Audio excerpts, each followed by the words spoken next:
Hey, everybody. In this episode, man, we get into some good stuff. We're going to talk about the low bond, no bond issue that we have going on in our nation. We're going to talk about the effects of that. I think you're going to be shocked at some of the percentages that we're coming out with. But we also talk about God and the power of His statements on judgment and a perfectly balanced scale of life and everything in life.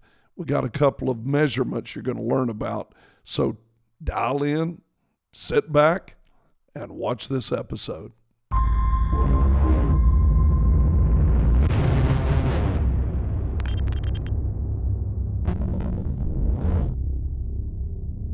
Well, hello everybody. Here we are, brand new R&R. I'm excited. Remnant Revealed. And we are having a blast touching lives. Yeah, man. A lot of fun. It's been good. Hey, great hat. You wore a hat today. Yeah. It's nice to throw a hat on every once in a while. Did you get cold or something? You get cold weather, rain, but, whatever. Yeah. Like we always say, good morning, good afternoon, good evening, whenever you're watching this. It may be in the summertime, but that's right. Yeah. You might be sitting in a parking lot somewhere in the dark, making sure you're taking care of your mind, soul, and body, and your standing your spirit, man. post and feeding yourself a little bit with the R&R podcast. That's right. Very cool. Or you could be during the middle of the day downtown watching over a road repair moment or something. Who knows? Something extremely exciting. Yeah. Well, there's so much construction. Have you noticed how much construction? Everywhere. Yeah. Everywhere. You can't get anywhere. Yeah. It's crazy. So what have you been up to? So, just got through doing a big marriage conference. Oh, very cool. Very cool. Yeah, I had a lot of couples for the marriage conference and something that's worthwhile to invest in. It is. Preventative maintenance. I always tell people, even if it's $100, right, for a conference, a good conference, you usually get stuff, little bags of all that stuff. But even if it's $100, that's always a whole lot less expensive than half your retirement. That's a good point. Every couple appreciate that. So when people argue about, go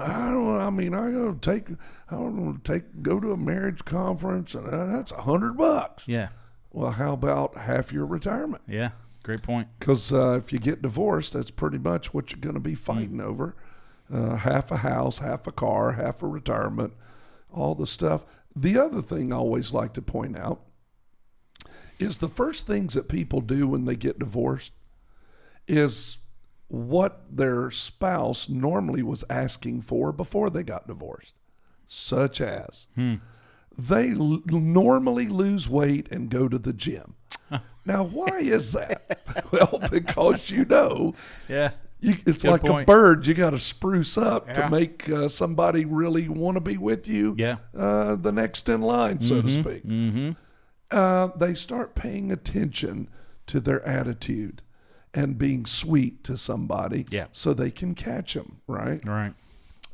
They start going out on dates, right? Nothing in life at that point You could have been doing that before. So Date night is very powerful. You already have history with the person you're with. Yeah.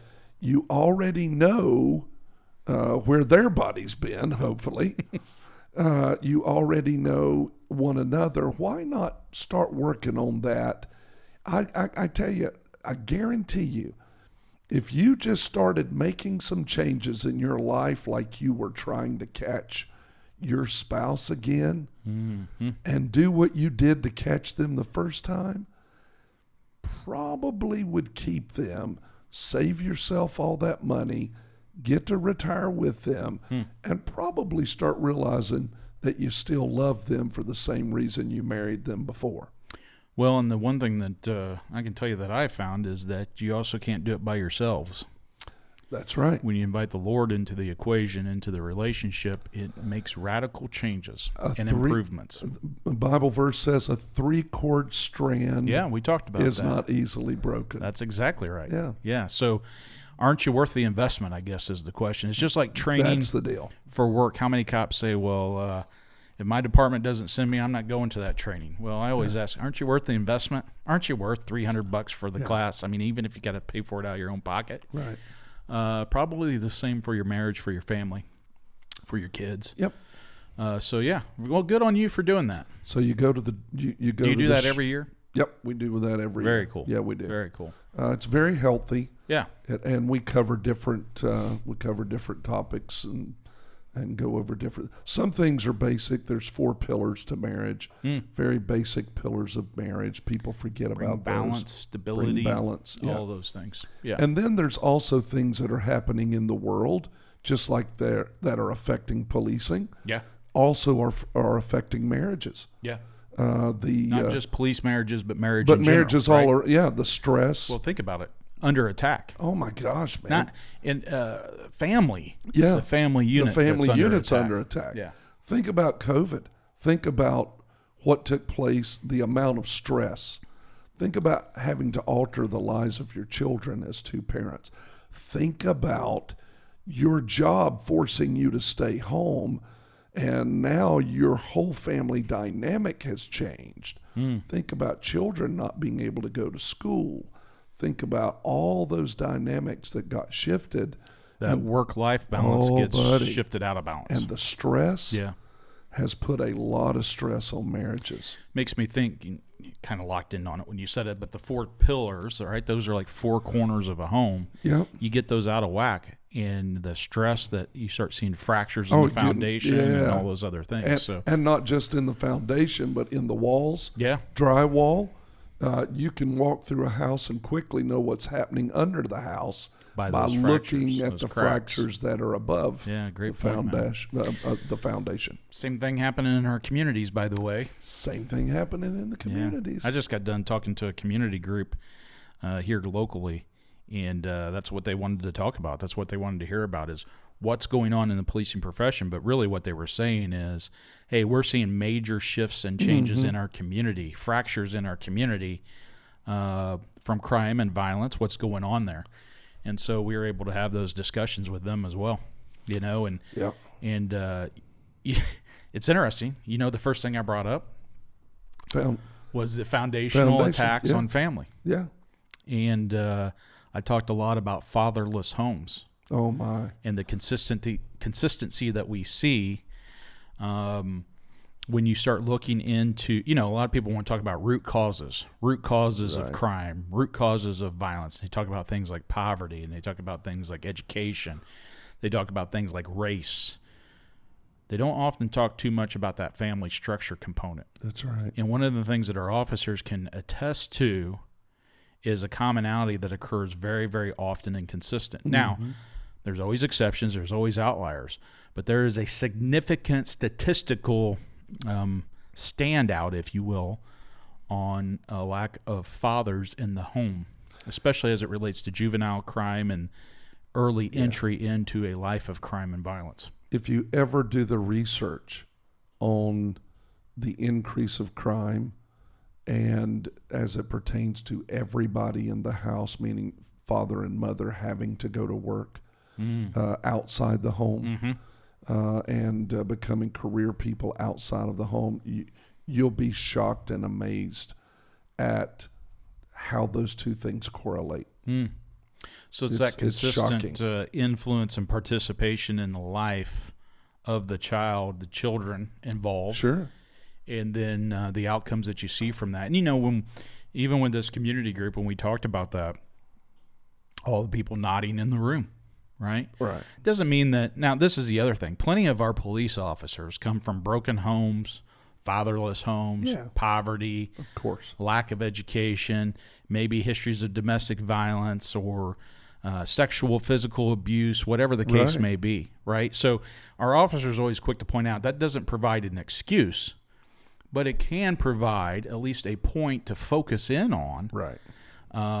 Because there's a lot of great officers that come from brokenness as well. That's right. And it's what are you going to do with it? And they have a bend towards whatever took them to the place where they decided to make the change. Well, and they have help the community make changes in that area. That connection point. That's right. Right? Yeah. So, a lot of times when folks say, well, you don't understand what I'm going through. Well, I may not understand exactly what you're going through, but let me tell you a little bit about myself. That's right. And then there's where a connection occurs of humanity again that occurs. And, that's how you move the ball forward and help people make adjustments in their lives that benefit them. And can help turn the course for our communities. But our communities are up against it, man. I always think about Brianna Leith, which was a great officer. What a precious young lady. And she had a deep heart and passion for single moms. Mm-hmm. She was a single mom. Mm-hmm. And even so much so that they named a nursery after her death. At a state prison. Because she did so much for single mothers. She worked at the prison there for a part before she became an officer on the department. So when you see that, you know what her heart was, right? Because that's what she spent a big majority of time helping people with. Right. Just precious. Well, that happens with people all along the way. I've watched big, strapping, huge police officers, right, pick up a little child, and I mean, it looks like a bear holding a rabbit. There's big old hug, but with the most tender touch. And if you talk to them about their history, they'll tell you, I was abused as a child, and I just can't stand to see it. Right. And bring healing to the hurting child that was just pulled from an abusive situation. It's amazing how God does that in lives. Well, one of the things that we talked about was that point is that when officers, why they get into the profession, but when officers are out there, their goal in intervention, even if intervening means an arrest, right? Their goal in that is to interrupt the cycle that is occurring. That's right. And so, you arrest somebody that's a suspect in a domestic battery. You're not trying to impose something on that person as punishment in that moment. Right. You're making the arrest to interrupt the cycle of violence, right? Yeah.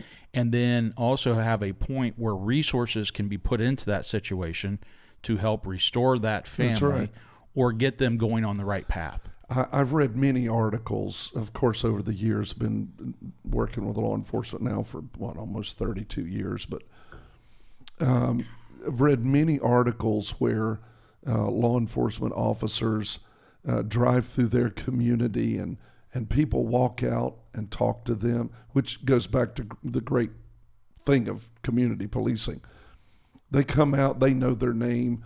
They come out and apologize for the last time that officer had to deal with them, or they thank them. It's amazing how many community members will come out and say, hey, I just wanted to thank you for helping my grandma through XYZ, or hey, you were really there for my son when he was struggling, and really appreciate the way you dealt with this XYZ issue that we had, and when you came to our house and it was really bad.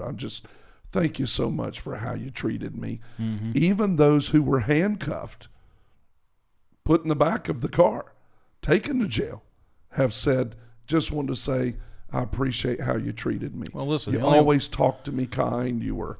the only way that would be a surprise to people is if it shatters your perception of what the objective is in that intervention.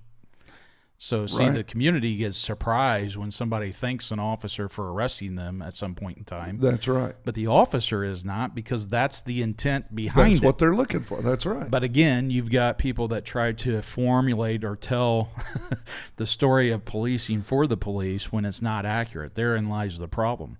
An officer... I can't tell you the number of times that officers are taking people to jail, but speaking life into their situation. Oh, yeah. Praying while they're driving them to jail. Yeah. It's not personal. It's not a punishment. It is to intervene and to help that person.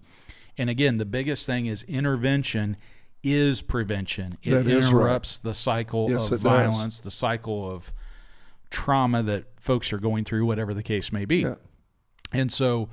That that was one of the things that we talked about. But the key point that a lot of these folks were bringing up that I know, and this was a medium-sized city town situation, a suburb like of a major city, like a town hall kind of meeting. Yeah, but not in a major city.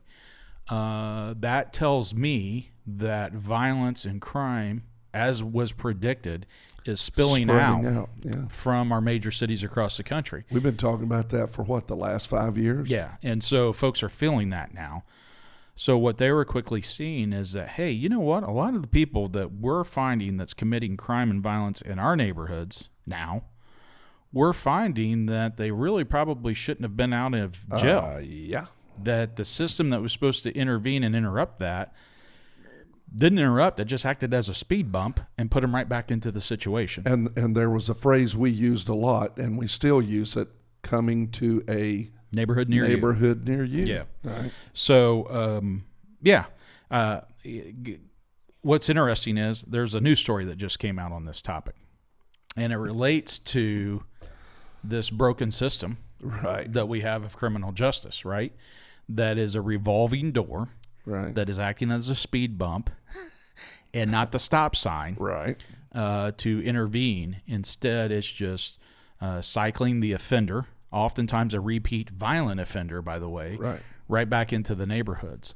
And what was interesting is this news story was on a report, a study that was done. It was out in California, and it was a study that was done to analyze the effects or the impact of moving away from bail bond releases for those accused of crimes. So this would be called, like in the community, we would use the term quick release.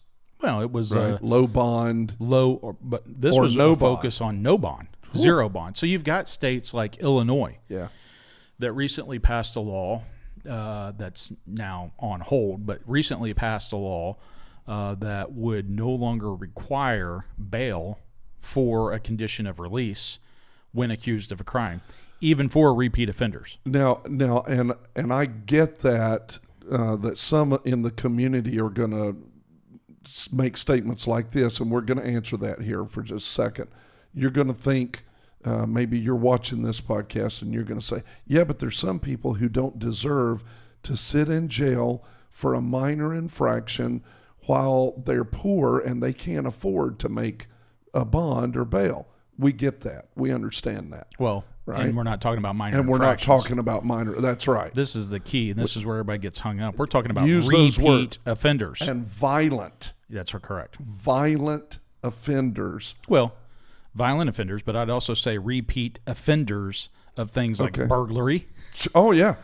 Car theft. Because those things can become extremely gun violent crimes. Quick. Yeah. That's the whole point. Those are opportunities to intervene. That's right.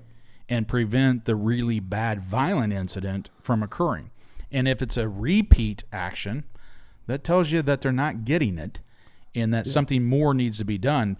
At some point, when you just release somebody back into the community when they're a repeat offender, you're emboldening them and quite frankly, you're enabling them. That's right. To not only commit future crimes, but also escalate the level of violence that may be involved. You own a part of that. That's as right. a society, as a community, as a court system, whatever Say the case that again. may be. You own a part of that. That's correct. So this study, what was interesting in it is it analyzed the move in California where they went to a zero bail system. Okay? So this is good, though. Sorry for laughing. It's so unbelievable it makes you laugh. Nobody has done the analysis. We've made these decisions to move in this direction, but we've never done the analysis to see what the actual outcomes would be. This is a study that's done that. Yeah. So in this is what they found. They found that the policy of going to a zero bail system resulted in 163% more total crime. 163%. And a 200% more violent crime. So after that policy of the zero bail was invoked, you had a doubling, a 200% fold of violent crime. Yeah. So that supports exactly what I just said. It's not just violent crimes that you need to interrupt. It's repeat crimes and violations because they will escalate to violence. Yeah, to violence eventually. Now, what they also found in here, and they did a study that was 595 individuals released on zero bail. So nearly 600 people released on that. Yeah, that's not a small study, by the way. No, that's a good sample size. Yeah. And in that, 70.6% were rearrested. Now think about that. 7 out of every 10 offenders released on zero bail were rearrested. Now, note this. That's not breaking it down to repeat offenders released on zero bail. That's just offenders in general. In general. So 7 out of every 10 reoffended. Proves the point.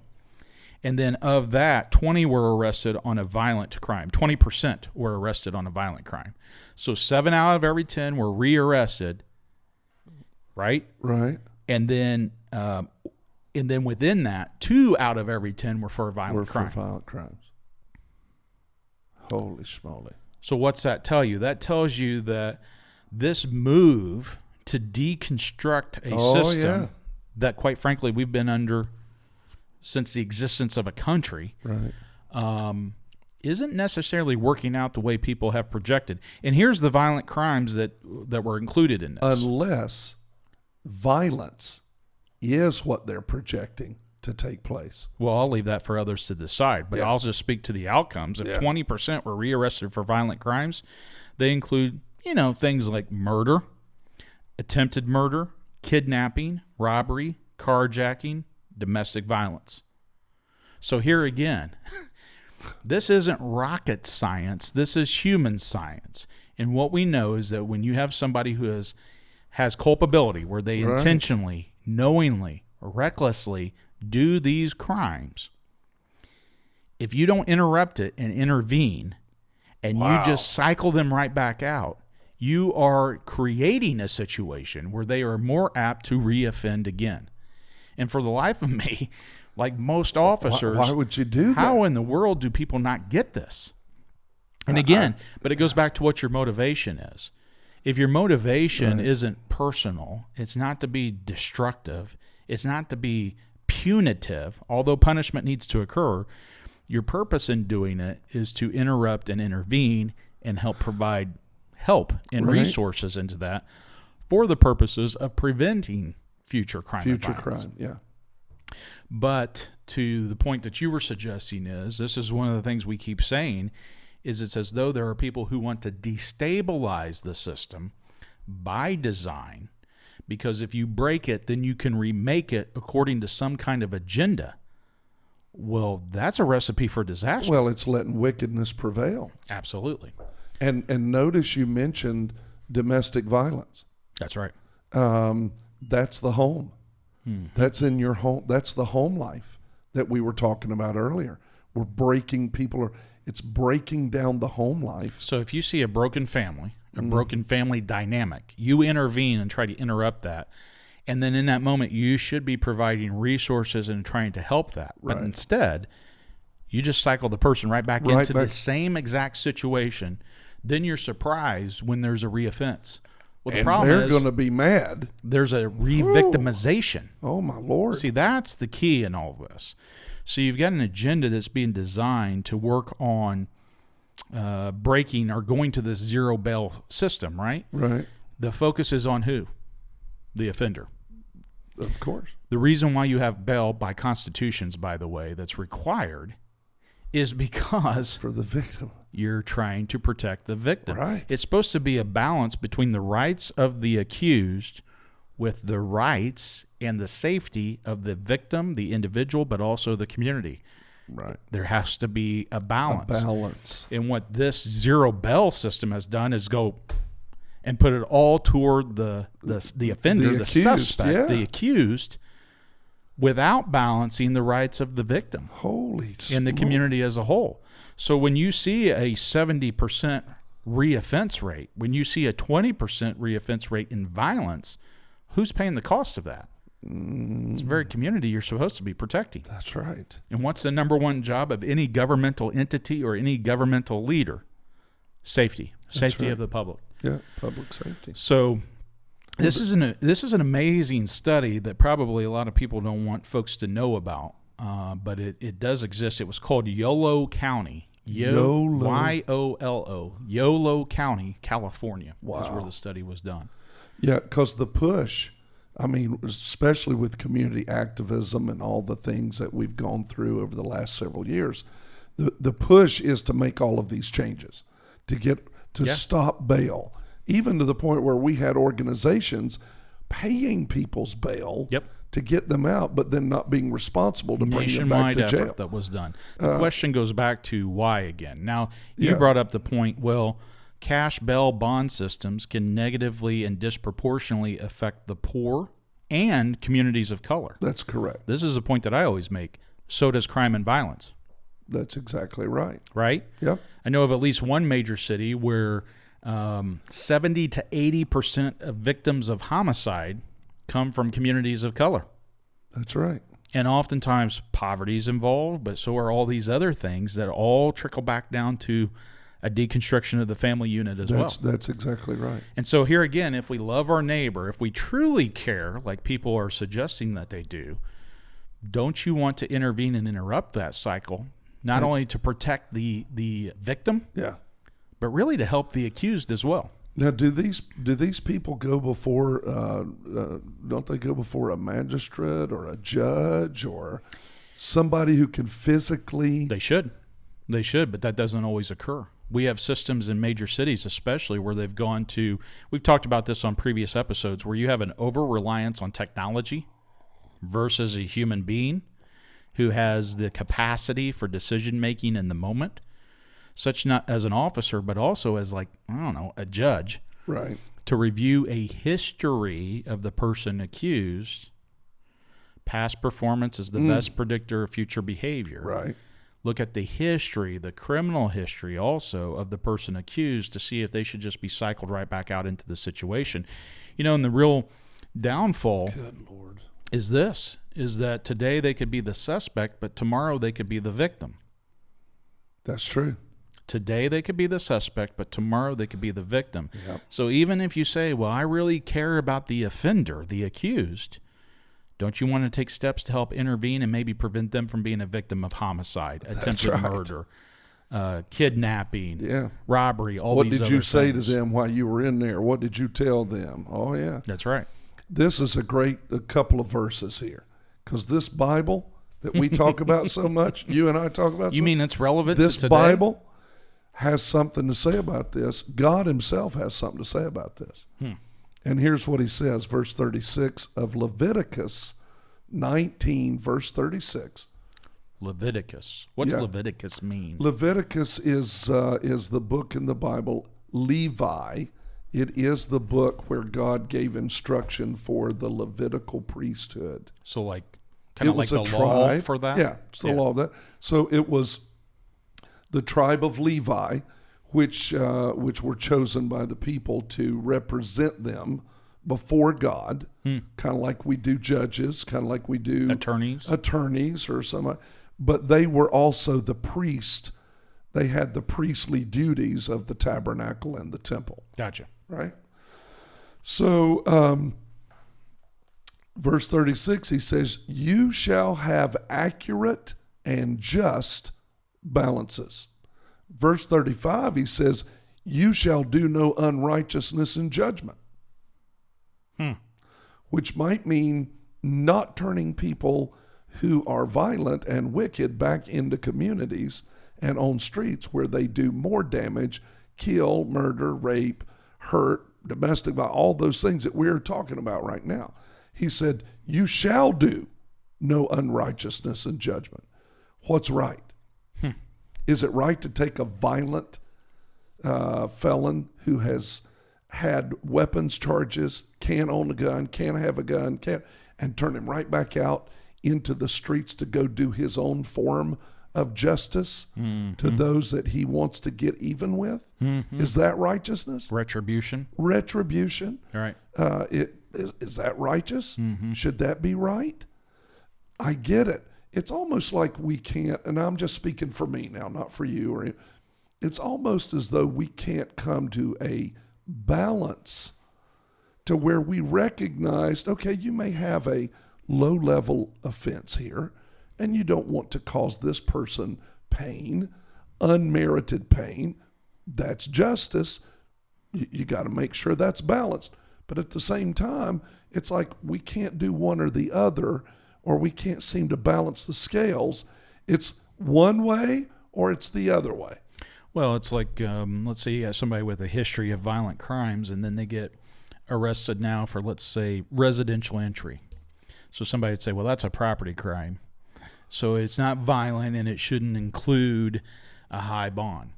But when you look at their history where they've got violence, and then, oh, by the way, you get into the context of the charge, right, which was they were kicking in the door because it was related to a domestic violence situation.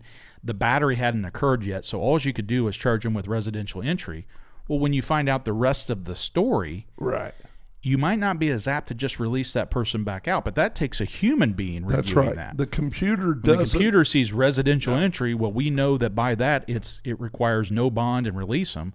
Well, you're missing that that whole deal. That was an opportunity to intervene and interrupt, That's and now right. you've just put the person right back into that situation. It's like we were talking about on another episode, and when we were talking about officers running to the violent acts, running to danger, not running away from it. A computer would tell you to run away. That's right. A robot would say, oh, I'm in danger, run away. But a human being can reason and reasonably understand within the concept of their heart and what they do. Yeah, that you have to engage. This is the right thing. Right. We got to engage. Yeah. Well, in justice, in the judgment of things, a computer's not going to render judgment. You know, it's like you talk about back in the day, like the gold rush and those kinds of things. Right. When people would put their finger on the scale, they were tipping the scale illegally, That's unjustly, Yeah. and bringing it out of balance Yeah. in the favor, really, of an unrighteous way. That's right. Right? Same thing that's occurring in our criminal justice system. It's not about picking sides, it's about striking a balance. And when you have somebody that's tipping the scales and throwing it out of balance, it's the community that suffers. Every time. So that's where we talk about, these really kind of pro-criminal policies. It's our communities and individuals in our communities that are bearing the brunt of that. And unfortunately, we're seeing more women and children that are being killed, murdered. Women, children, and elderly will always Yeah. be some of the top victimization units, if you will, if you want to be, very analytical, units of victimization in a system such as that. And to your point, this book talks about that. Yeah. And I think it really clearly shows that, justice is... You hear these things like criminal justice reforms, right? But what you find is that often the reforms are actually serving to deform the system and tip the scales in an unjust way that results in people dying. At a very high percentage that you were just reading about from that article. Well, yeah, when you see a 200% Holy increase smoly. in violent crime, That's crazy. well, it really tells the story as to what's going on. And God says, He says, you shall have accurate and just balances. There you go. So even in measuring out grain and even in measuring things out to make sure that those balances were even, that they did their math correctly, that they treated people fairly. And I get all the words of fairness. I get all that. I understand. But But how you it's- define fairness. Thank you. But it's not. But can you tell me that it's fair? With this person just is dealing with a money bond issue, but what you're doing over here now in a massive pendulum swing correction that's getting people killed. Where's the justice in that? Where's that justice? Yeah. And he says, accurate and just balances, just weights, and just ephah and hin measurements. Now, somebody says, what's an ephah? Well, That'd be me. What's an ephah? Yeah. Well, if you were ever go and get a bushel of corn, ephah is a measurement that's a bushel. It's like what we would call a bushel here in the United States. And then a hin, it's HIN. Oh. You know, we Not used a chicken to have, hen. yeah, we used to have, you know, what's a hen weigh? I don't know. Oh, about 3 pounds, you know.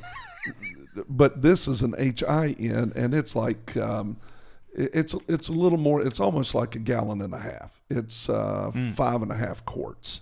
Okay. Of measurement for, and So you know, liquid. for liquid. Yeah, for liquid. So again, though, God emphasized, he said, I'm the Lord your God who brought you out of the land of Egypt. You shall observe all my statutes and ordinances and do them. I am the Lord. God cares about pure justice, Order. and order, and that the scales. What does the law? What does our statute of law and order? What's she doing? Yeah, she's holding scales. That's right. She's holding scales. Balanced scales. That came from this scripture. The Judeo-Christian operation of how God sees things is all throughout our justice system. So isn't it ironic that people want to take the 10 Commandments out of the courtroom? Well, yeah. Drive God out And of drive the law. God out, and he's the one that said you should. That what it's based on. So, you know, the hin thing, the liquid measurement, it makes me think about, you know, when you go and you're filling up your squad car or your personal vehicle or whatnot at the gas pumps. Every gas pump is certified, is it not? Don't you usually see a sticker on That's it that right. says, hey, it's been confirmed by someone of authority that they have reviewed this and they've checked the balance, the scale here, and that when it says that you're paying $4 or $5 a gallon, That's right. that you're actually getting a gallon of fuel in your tank, That's right. right? Did you say $4 or $5 a gallon? Oh yeah. And so That's not fair judgment. when you look at that, you know, you can't necessarily see the fuel that's going into your tank, so you're That's having right, to 'cause- trust. Yeah. But it's been verified that that's actually a gallon when it says that it That's is. right. And you know why they had to certify gas pumps and fuel pumps and People diesel? were tipping the scales. Because people were tipping the scales. That's right. That's the reason you make laws. You don't make laws and you don't have laws that need to be upheld because everybody follows Doing what's right. right. You all, That's right. that's what I taught my sons when they were little. I said, now, son, if you'll listen to daddy's voice, we'll walk together. If you'll just do what I ask you to do, we're good. But if you don't, I'm going to get to that backside. Mm-hmm. If I can't get to your brain through your ears, I'm going to get to your brain through your backside. Level you back I'm out. going to level you back out. Right. That's right. Right. So same deal with this. It's what God says. I think it should speak to officers especially, but to people in general, that the God of the universe, the creator of the cosmos, he was talking about fairness, justness in measurements, weights, and making sure that the scales were balanced That's right. all the way back here Yeah. in the book of Leviticus. Yeah. And, you know, you talk about the order of things. That's what we talk about, that officers are there to uphold the law Right. and And restore order. the order, That's right. right? And so I just think that should speak to folks and let folks know that what's being done and the attempts that are being made to tip the scales of justice is out of order, Totally. and that people pay the price one way or the other. Oh, here. it's demonic. So just like if the fuel scales are tipped not in your favor, but in the favor of the person that's selling it, you're going to pay the price. Yes, Pay you way more, even than what the gas price says it is. Pay way more than what you're supposed to be paying. If Adam and Eve in the Garden of Eden had known the effects of sin and what it was going to do from that point forward. Now, they were told that's what it was going to do, but had they known in their heart that's what it was going to do, I don't think they would have made the choice they made. And what's happening today is you've got to look past your immediate moment and see what these things are going to do to the future of human lives. That's right. If you knew what this was going to do, would you make the same choice? Take a look at what's happening.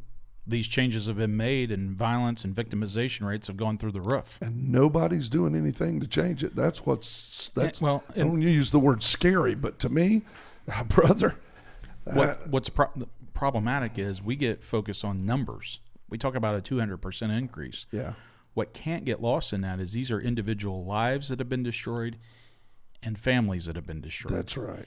And again, it all goes back to that. And what's the reason? What's the rationale for this such a fierce attack that brings destruction to families, to lives, to individual lives, all these things. And at the same time, coincidentally, is trying to drive God out of the equation every single time. Mm-hmm. Why is that? Well, because he is justice. That's right. He is order. He's the one saying, you shall do no unrighteousness in judgment. That's right. So again, if you get rid of his voice, you don't have to pay attention to him. Well, that doesn't mean you get rid of him. Judgment's still coming your way. It's still coming to your life. That's right. Same thing for your community. Even same thing for the offender. So the offender thinks, hey, I got away with this, man. Oh, boy, they right? let me out. Look at this. I'm right back out. Nothing to see here. That's I'm right right. back into it. And then a week later, that officer's standing over that offender who's laying dead on the pavement because they've now paid the price. That's right. Judgment came their way. Yep. By the hands of the one who they now become the victim of the hand of the other person. Well, that's exactly right. Yeah. So I think it's just a great way to kind of reroute ourselves back into these issues. It's fascinating that communities, especially those medium-sized cities and towns, are now feeling the ripple effects of crime and violence that's spilling out from the major cities. Yeah. Why was it attacked in the major cities first? Easiest place to do it. That's right. And you know that if you get the major cities, it's like connecting the dots. Everything in between it spreads out. So we've really got to get dialed in here on what's really going on, what's really at hand. We're up in my county. Well, hey, hundreds of percent. this is the way. Murders. Well, that's what's going to happen. That's right. And the only way that you're going to fix that is you get back to basics. You have accountability built into the system, and you level the scales out. They're balanced. We need some. Now, I've got personal friends that are judges. They're precious people. We need some judges to get back to the Word of God too. Well, they're the ones that are charged with dispensing justice. I know, that's right. You know, it's amazing. You want to drive God out of the equation, but I look at the people's house where the very laws we're supposed to be upholding That's right. are created for the nation. Yeah. And what are the words that are above that seat? Come on. In God we trust. So, you know, if we're saying that we're putting our trust in Him when we're making the laws, perhaps we need to keep Him involved when we're dispensing the justice and upholding the laws. Yep. And it's amazing that people are trying to attack that, drive Him out of it. Probably ought to be something we ought to key in on and say, you've come this far, you go no further. That's right. Yeah. Somewhere you got to rein some of that back. Well, there's a lot riding on it. And again, it's the officers that are stuck in the middle of all of this that keep standing that line.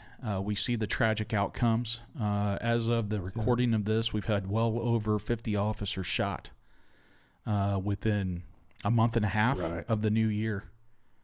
I mean, that's unbelievable. It's unbelievable. To me. It should be unbelievable to everybody. And the more that goes, of course, the higher the level and the chance of another officer losing their life. It's no doubt. And that's just officers shot, by the way. That's right, not stabbed. But even in that, I want to say this to the community too, since we're talking about all this. Just because an officer doesn't lose their life doesn't mean they don't pay a severe price. Absolutely. Physically, emotionally, family-wise, financially, in every area, because sometimes those injuries can be career-ending. Sometimes those injuries can be years or a lifetime of therapy or getting restored or even losing use or function of a body part. How about loss of your family? Loss of leads to marital problems, That's leads exactly to family right. problems, leads to divorce. That's right. All of that, just because they can't function as they used to. They pay the price. Oh, buddy. And it's, I think sometimes, I've had officers tell me sometimes that's more severe than Had they lost their had life. they lost their life. Well, and that's really where I think when people say it's just like this community group. So what can we do? It's tough in a way because really it's pretty simple things that we can do. Yeah. You make sure that your elected officials and your judges are balancing the scales and upholding the law. That's right. And if they're not, you throw them out and you That's replace right. them. You replace them. In addition, you've got to be an advocate for that. You've also got to have the fortitude to step out and speak to it. That's right. I mean, you look at the demonic forces that are involved in this, the first thing that is done is an attempt to silence people. Mm-hmm. Silence dissent. That's right. Dissent from the new way of trying to do it, the things that's destabilizing it. And then people are silenced. They're afraid to speak out. They're afraid of being canceled, Right. right? Oh, yeah, the cancel culture's huge. And then evil runs amok Yep. because evil follows the path of least resistance. And you know what's, to me, it's what's really sad is that people take up these banners and march with them believing they're doing the right thing. And it's as though, now, Scripture records this, that Satan comes to blind the eyes of man. And it is as though they are totally blinded to the results and the effect that this is having. And at some point, they're going to say, I didn't know that's what this was about. Well, We're screaming it at the top of our lungs. But it's a little deeper than that, in my opinion. Yeah, my personal sure. opinion is that's where the role of the church comes in. You've got to come out of the four corners, That's and you right. got to start talking You about gotta these start- issues. That's right. You can't go hide in the four corners of your church where there's balance, supposedly, Yeah. and just let the rest of the world go to hell. You're called to be the light, to come out Yeah. and to shine a light on this issue. You know, what you're relaying there is that old saying, when you don't know what you stand for, you'll fall for anything. That's right.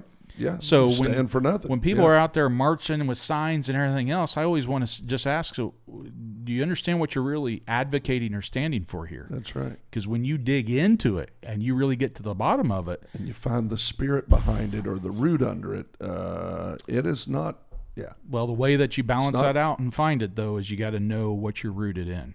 And that's this right here. It And might when be why nobody wants you getting in this book. That's right.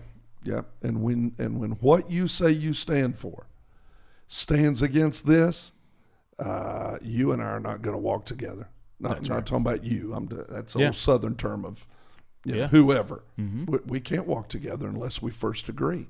And if you can't agree that this is what we walk by, I have no agreement with you on that anyway. Well, it's just like in Can't do general it. of anything, any constitution or bylaws of any organization. Those are the founding principle that you're walking and the operating core by. values. Yeah. So if you're going against that, you can't function. Can't. Might be why people are trying to do that with your country. Might be why we use the word dysfunction a lot. Yeah. Well, good discussion, Man, man. that's good discussion. Good stuff. I hope you guys are enjoying this. We are.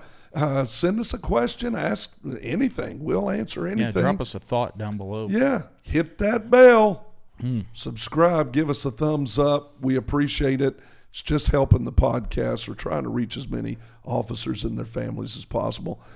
We love you. Nothing you can do about that. We'll see you real soon. Hey, thanks for joining us today. Rick and I trust that you heard something that will help your life. And if you believe that it would help others, please make sure and share. Like and subscribe and hit that bell so that you can be notified when the next podcast is available. God bless you, and we'll see you soon.